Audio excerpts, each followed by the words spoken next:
మొలకలు వివిధ పోషకాలకు నిలయం కాబట్టి వీటిని సూపర్ ఫుడ్ అంటారు. వీటిలో మంచి మొత్తంలో ప్రోటీన్, ఫైబర్ ఉంటాయి. మొలకెత్తడం వల్ల విత్తనాలు, ధాన్యాల్లో పోషకాలు పెరుగుతాయి. ఇవి శరీరానికి కాల్షియం, మెగ్నీషియం వంటి ఖనిజాలను అందిస్తాయి. ఇది ఎముకలను బలోపేతం చేయడానికి సహాయపడుతుంది. మొలకలకు వివిధ రకాల కూరగాయలను జోడించినప్పుడు వాటి పోషక విలువలు రెట్టింపవుతాయి. అయితే కొంతమంది వాటిని తిన్న తర్వాత ఉబ్బరం, గ్యాస్ వంటి సమస్యలను ఎదుర్కొంటారు.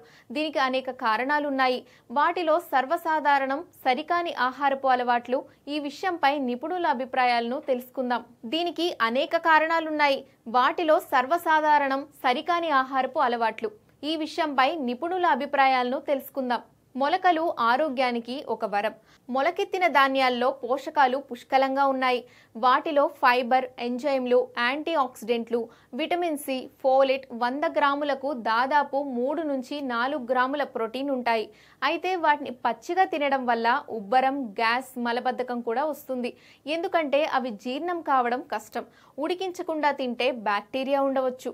వాటిలో ప్రోటీన్, కార్బోహైడ్రేట్లు కూడా ఎక్కువగా ఉంటాయి. తినడానికి సరైన మార్గం.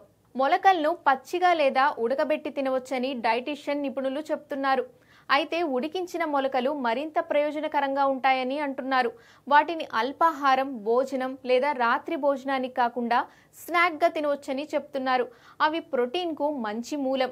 వాటికి నిమ్మకాయ, టొమాటో, ఇతర కూరగాయలు జోడించడం వల్ల వాటికి రుచి, పోషక విలువలు రెట్టింపవుతాయని అంటున్నారు.